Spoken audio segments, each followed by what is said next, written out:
A guy plays GTA for 6 hours straight on stream. You can see him right there on camera the whole time. Meanwhile, 20 kilometers away, someone's being murdered. And that stream? Not live. He recorded it days earlier and set it to autoplay so the cops wouldn't have questions. Spoiler, they had questions anyway. That's the last story on this list, and trust me, it does not get worse than that. It gets worse than that. But let's start from the top. 5 YouTubers and streamers from the gaming world who didn't just break community guidelines, they got arrested, convicted, or are currently on international wanted lists. Let's start with the most recent one. The TheDRZJ, if you've watched Russian-language gaming content, you know him. Over a decade on YouTube, game reviews, streams, 500,000 subscribers combined across platforms. Competitive Call of Duty player back in the 2000s before going full-time creator. A normal success story up to a point. Then, in November 2025, his name shows up on Russia's Federal Financial Monitoring Service list. The one reserved for people charged under terrorism-related statutes. According to reporting, the trigger was a stream where he reportedly spoke approvingly about a strike on the Crimean Bridge. That clip got flagged, and a criminal case followed under justification of terrorism. By January 2026, it escalates further. Khestanov is arrested in absentia and placed on an international wanted list. In absentia means he was already outside Russia by that point. The charge is serious.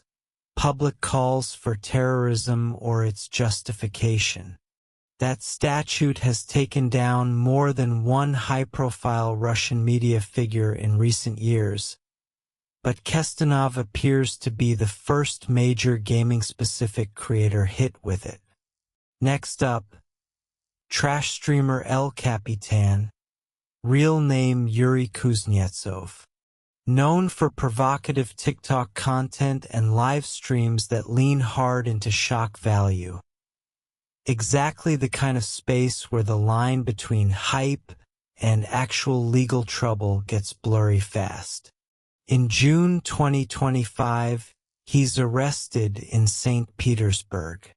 Not a fine for swearing on stream, this is a criminal case, an attempt to sell a large quantity of narcotics under Russia's equivalent of trafficking statutes. The court sent him straight to pretrial detention. As of this story, there's no verdict yet. The case is still being investigated. So to be fair, this is a suspect, not a convicted trafficker.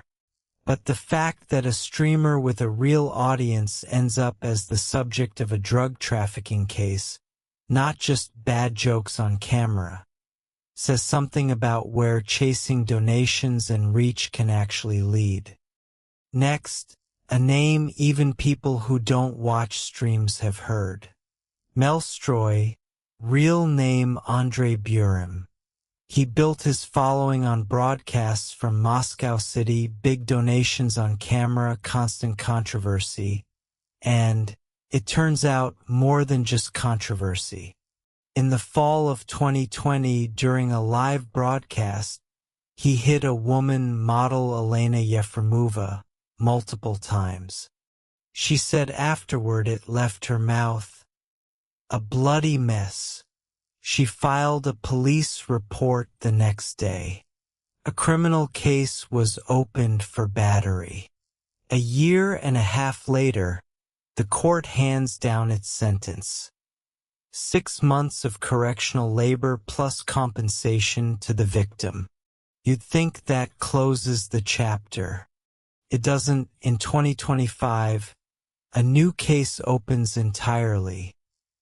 Mellstroy gets placed on an in absentia wanted list in Kazakhstan. This time the allegation is bigger. Organizing a promotional scheme for an online casino, using challenges and giveaways to get followers to generate content around the platform. In other words, illegal gambling promotion, not a one-off incident on camera, but an actual operating scheme. Story 2 is one that broke the Russian-language internet a few years back. Streamer Reeflay, real name Stanislav Reshetnyak. His whole format was trash streaming. Viewers paid to make the people on camera do humiliating, sometimes genuinely dangerous things. On December 2nd, 2020, live on air, he finds his pregnant girlfriend, Valentina Grigorieva, unconscious on his balcony. He doesn't cut the stream, keeps running until paramedics arrive. They pronounce her dead at the scene. The autopsy later finds a closed head injury, multiple bruises, and a subdural hematoma. Injuries investigators concluded came from at least 3 blows to the face. Reshetnyak is arrested and charged under the Russian equivalent of aggravated assault resulting in death by negligence. He denied guilt the entire way through. In April 2021, a court in Ramenskoye sentenced him to 6 years in a strict regime penal colony. YouTube deleted both the stream recordings and his account shortly after.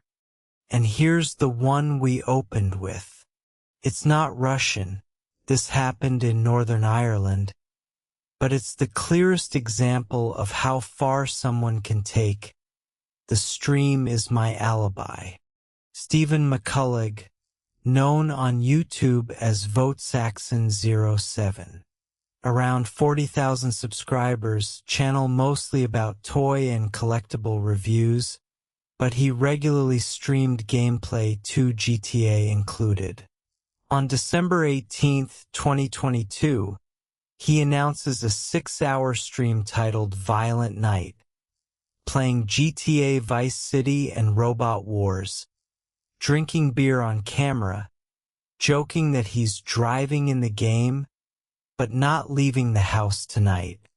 At that exact time, roughly 20 kilometers away, in the town of Ligon, his pregnant girlfriend Natalie McNally is being fatally attacked, strangled, beaten, and stabbed. The next day, McCullagh finds her body himself and calls emergency services. Police initially rule him out. He's got an alibi, a 6-hour stream with an audience watching. He even shows up at her wake and is comforted by her family. But digital forensics dig deeper, and it turns out that live broadcast was recorded 4 days before the murder and set to play back as if it were happening in real time.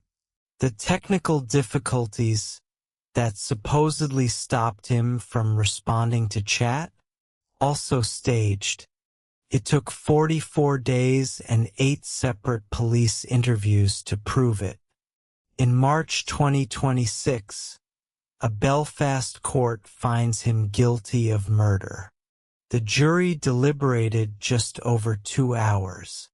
On June 3, 2026, he's handed a life sentence with a minimum term of 31 years before he's even eligible for parole.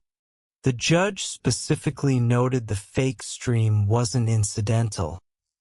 It was, in his words, carefully curated as part of the murder plan.